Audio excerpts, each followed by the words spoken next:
Good morning, students. Lesson first of history from the beginning of time, page number 23.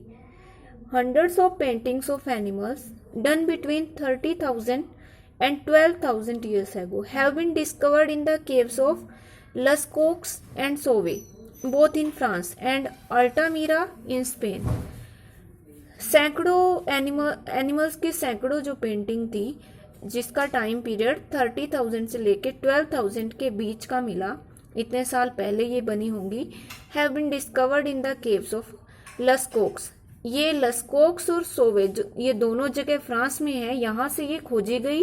And आल्टामीरा in Spain, और Spain के आल्टामीरा में ये 30,000 से 12,000 साल के बीच की जो पेंटिंग बनी हुई है एनिमल्स की, ये खोजी गई। दीज इंक्लूड, इनमें शामिल हैं डिपिक्शंस ऑफ बाइसन, बाइसन होती है जंगली भैंस, हॉर्सेस घोड़े, आइबैक्स ये जंगली जो बकरा होता है उसको कहते हैं, डियर हिरन, मैमोथ्स जो विशाल जानवर होते हैं उनको बोलते हैं, राइनोज गैंडा, लायंस शेर, बियर्स भालू, पैंथर्स तेंदुए जो थे, और हाइनास होता है लकड़बग्गा, एंड ओल्स और उल्लू। इन सारे जानवरों की जो पेंटिंग्स थी वो इनमें शामिल थी। More questions have been raised than answers regarding these paintings. इन पेंटिंग्स के बारे में आंसर से ज्यादा क्वेश्चंस जो थे वो उठाए गए। फॉर एग्जाम्पल, उदाहरण के लिए, why do areas of caves have paintings and not others.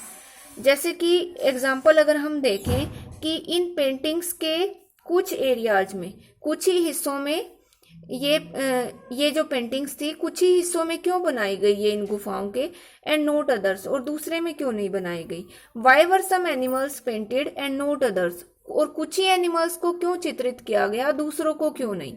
Why were man painted both individually and in groups, और आदमी को ही अकेले व्यक्ति के रूप में, अकेले रूप में भी और ग्रुप्स में भी उसको चित्रित किया गया। Whereas women were depicted only in groups, जबकि महिलाओं को केवल समूह में ही चित्रित किया गया, ऐसा क्यों। Why were man painted near animals, आदमियों की पेंटिंग एनिमल्स के पास क्यों बनाई गई, बट नेवर वीमेन, और महिलाओं की नहीं। Why were groups of animals painted in the sections of caves where sounds carried well, और क्यों एनिमल्स के जो ग्रुप्स थे वो गुफाओं के उन्हीं हिस्सों में बनाए गए, उन्हीं हिस्सों में पेंटेड किए गए जहां पर साउंड्स यानी कि आवाजें अच्छे से पहुंच सकती थी। Several explanations have been offered, बहुत सारे स्पष्टीकरण दिए गए इसके बारे में। वन इज दैट, इनमें से एक है, because of the importance of hunting, कि शिकार के महत्व की वजह से ऐसा हुआ। The painting of animals were associated with ritual and magic, क्योंकि जो एनिमल्स की पेंटिंग थी वो धार्मिक क्रियाओं से या जादू टोने से जुड़ी हुई थी। The act of painting could have been a ritual to ensure a successful hunt, और ऐसा शायद हुआ होगा कि जो ये पेंटिंग थी, पेंटिंग बनाने का काम था, वो एक रिचुअल रहा होगा, एक धार्मिक क्रिया रही होगी, to ensure a successful hunting, कि जो शिकार है वो सक्सेसफुली हो जाए, एक सफल तरीके से शिकार किया जाए।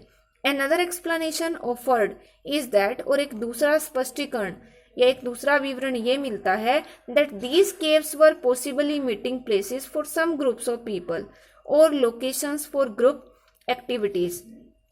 एक और स्पष्टीकरण ये मिलता है कि ये जो गुफाएं हैं वो शायद पॉसिबली, शायद वो मीटिंग प्लेस होंगे, मिलने की जगह होगी कुछ छोटे छोटे लोगों के समूहों के द्वारा, लोगों के छोटे ग्रुप्स के द्वारा, और लोकेशंस फॉर ग्रुप एक्टिविटीज, या फिर ये एक समूह में लोगों के इकट्ठे काम करने के लिए कुछ स्थान होंगे। These groups could share hunting techniques and knowledge, और ये जो ग्रुप्स हैं जब वो इकट्ठे होते थे एक जगह, तो वो हो सकता है कि वो टेक्निक्स जो हंटिंग की होती हैं, तरीके होते हैं शिकार करने के, और शिकार के बारे में जो नॉलेज या ज्ञान होता है उसको वो एक दूसरे से शेयर करते होंगे, बांटते होंगे। While paintings and engraving served as the media for passing information, जबकि जो पेंटिंग है जिनको एनग्रेव किया जाता था, जो चित्रकारी और जो नक्काशी थी, शायद उनको एक इंफॉर्मेशन, एक जानकारी पास करने के लिए अगली एक जनरेशन से अगली जनरेशन तक, एक पीढ़ी से अगली पीढ़ी तक पहुंचाने के लिए एक मीडिया के रूप में, एक साधन के रूप में उनको यूज किया जाता था। The above account of early societies has been based on archaeological evidence। और जो ये शुरुआती समाज है, इनका वर्णन है, अकाउंट है, वो आर्कियोलॉजिकल एविडेंस पर, पुरातात्विक सबूतों पर आधारित है। क्लियरली, स्पष्ट रूप से, there is much that we still do not know. बहुत सारी ऐसी चीजें हैं जिनको आज भी हम नहीं जानते। As mentioned at the beginning of this chapter, जैसा कि इस चैप्टर के शुरू में दिखाया गया है, Hunter gatherer societies exist even today, कि जो शिकारी संग्राहक समाज है वो आज भी मौजूद है। Can one learn anything about past societies from present day Hunter gatherers? क्या कोई भी व्यक्ति आज के टाइम में जो हंटर गैदरर हैं, जो शिकारी संग्राहक समाज है, क्या पास्ट की सोसाइटीज के बारे में हम उस आज के समाज से जान सकते हैं? This is a question we will address in the next section. और ये एक ऐसा क्वेश्चन है जिसको हम अभी अगले पॉइंट में पढ़ेंगे। तो नेक्स्ट पॉइंट है early encounters with Hunter gatherers in Africa. Africa में जो शिकारी संग्राहक समाज था उनके साथ एनकाउंटर होना, इसमें इसका मतलब है मीटिंग होना। The following is an account by a member of an African pastoral group. और ये जो वर्णन है वो एक अफ्रीका के पशु चराने वाला एक समूह है और उसका एक मेंबर वो इसका वर्णन कर रहा है। About its initial contact in 1870 with the Kung San a hunter gatherer society. और ये 1870 में सबसे पहला जो कॉन्टेक्ट हुआ कुनसांग, जो एक सोसाइटी है हंटर गैदरर सोसाइटी, उसके साथ living in the Kalahari desert. और ये जो शिकारी संग्राहक समाज आज के टाइम में कालाहारी डेजर्ट में रहते हैं। When we first came into this area, वो जो व्यक्ति है, मेंबर है अफ्रीकन पेस्टोरल ग्रुप का, वो बताते हैं कि जब हम इस एरिया में सबसे पहले गए, all we saw strange footprints in the sand, तो हमने रेत में बहुत अजीब से, बड़े से, विशाल से पैरों के निशान देखे। We wondered what kind of people these were, हम हैरान हो गए कि ये किस प्रकार के लोग हैं। They were very afraid of us, और वो लोग हमसे बहुत डर गए। And would hide whenever we came around, और वो छुप जाते जब भी हम उनके पास जाते। वी फाउंड देयर विलेजेस, हमें उनके गांव मिल गए।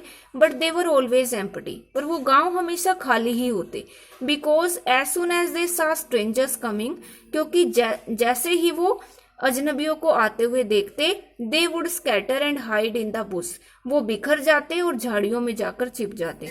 वी सेड, हमने कहा, ओह दिस इज गुड, ये तो बहुत अच्छा है। These people are afraid of us, ये लोग तो हमसे डरते हैं। दे आर वीक, ये कमजोर हैं। And we can easily rule over them, और हम आसानी से इनके ऊपर शासन कर सकते हैं। So we just ruled them, इसलिए हमने उनके ऊपर शासन किया।